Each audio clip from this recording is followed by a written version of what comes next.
이번 국회의원 재보선의 최대 격전지 가운데 하나인 이 부산 북갑보선에서는요, 이 범보수 후보의 연대 가능성이 최대 쟁점으로 꼽히죠. 어제 국민의힘에서 박민식 후보를 이곳의 후보로 최종 확정을 했습니다. 이러면서 이 하정우 민주당 후보 그리고 무소속의 한동훈 후보까지 3파전 구도가 확정이 됐는데요. 이러니까 박 후보 그리고 한 후보 이 본인들의 의사와는 상관없이 보수 진영 내부에서는 두 사람의 단일화 문제가 최대 관심사로 떠오른 겁니다. 네, 말씀하신 대로 이 부산 북갑 보선에서 진보 진영 후보 1명과 범보수 진영 후보 2명이 경쟁하는 이 3파전 구도가 확정이 됐기 때문에 보수 진영에선 범보수 후보들이 단일화를 하면 승리 가능성이 높지 않겠느냐 이런 주장이 분출하고 있는 겁니다. 부산의 지역구를 두고 있는 김대식 국민의힘 이 당대표 특보단장은요. 수단과 방법을 가리지 않고 박민식 후보와 또 한동훈 후보가 단일화를 해야 한다 이렇게 목소리를 높였습니다. 하지만 이 박민식 후보 단일화 희망 회로를 돌리지 말라면서 이 가능성은 제로라고 일축을 했고요. 한동훈 후보 역시 선을 긋고 있는 상황입니다. 일각에선 이 두 후보의 지지층 성향이 달라서 단일화가 성사되더라도 이게 1 더하기 1은 2라는 식의 효과는 나오지 않을 것이다 이런 관측도 나오고 있습니다. 관련 목소리 들어보시겠습니다. 단일화 더 이상 희망회로 돌리지 마십시오. 제가 반드시 승리해서 보수 재건하겠습니다.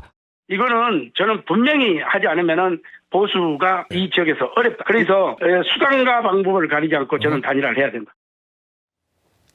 2차 종합특검이 지난달 한동훈 후보를 출국 금지한 사실이 뒤늦게 알려졌는데요. 이것도 지금 부산 북갑 보궐선거에서는 돌발 쟁점이 됐습니다. 한 후보는 종합특검의 선거 개입 의도다 이렇게 강하게 반발하고 있습니다. 네, 한동훈 후보 출국 금지 사실은 한 후보가 어제 자신의 SNS를 통해 공개하면서 알려졌습니다.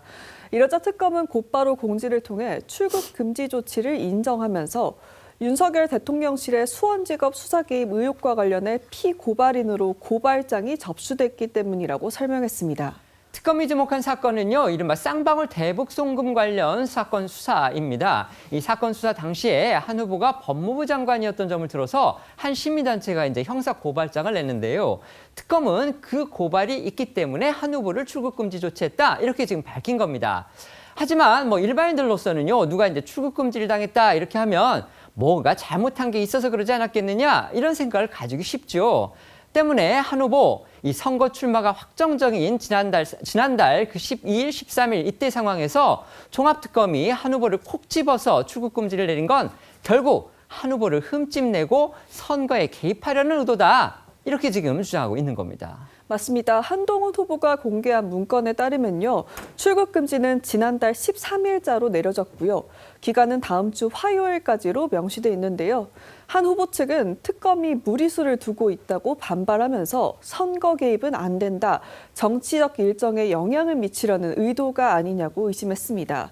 친한계인 국민의힘 배현진 의원 역시 한동훈 후보는 선거날인 6월 3일까지는 부산 땅만 밟을 사람인데 무슨 출국 금지냐며 황당하다고 했습니다. 정호김 의원님께는 이제 부산 북갑 보궐선거와 관련한 범보수 진영의 상황에 대해서 여쭤보도록 하겠습니다. 어제 결국 이제 국민의힘이 박민식 전 보훈부 장관을 후보로 확정을 했습니다. 이렇다 보니까 보수 진영 내부에서는 결국 같은 보수 진영으로 분류되는 한동훈 무소속 후보하고 단일화를 해야 한다. 아까 저희가 이제 의원님도 말씀을 해주셨지만 김대식 국민의힘 당대표 특보단장 같은 경우는 무슨 수단과 방법을 써서라도 단일화를 이뤄내겠다. 지금 이렇게까지 얘기를 했습니다. 어떻게 보십니까? 왜냐하면 지금 여론조사를 보면은 하정우 후보가 간발의 차이로 앞서는 수치가 있지만 보수 진영의 두 후보의 지지율을 합치면 상당히 그 하정우 후보를 압도하는 수치가 나옵니다. 그렇기 때문에 단일화를 해서 그 수치를 다 흡수하지 않는다 해도 상당히 이길 가능성이 높은 데다가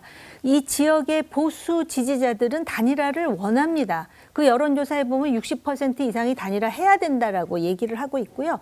이 지역의 주어는 북갑의 유권자이지 한동훈 무소속 후보나 박민식 국민의힘 후보가 저는 아니라고 생각을 합니다. 그런데다가 지금 이거에 대해서 선을 긋는 이유는 먼저 단일화를 꺼내게 되면 전술적으로 불리하다라는 나름대로의 생각이 있는 것 같은데 과거의 사례, 즉 노무현 대통령 후보와 정몽준 대통령 후보 간의 단일화 사례를 보면은 먼저 단일화를 제안했다 그래서 불리하지도 않습니다. 이거는 얼마만큼 진정성을 가지느냐. 그리고 향후 10일이 넘어가면 이제 선거 용지가 인쇄가 되는데 이왕이면 그 전에 단일화를 시도하는 게 맞고 그래서 이번 주에 여론조사가 어떻게 나오는지도 굉장히 중요하고요. 무엇보다도 국민의힘은 그 당이 당권파나 리더십, 즉 지도부의 그 소유물이 아닙니다. 그렇기 때문에 한 석이라도 더 확보하고 지방선거에서 그 연대를 통해서 더 이길 수 있는 가능성이 있는 대안이 무엇인가.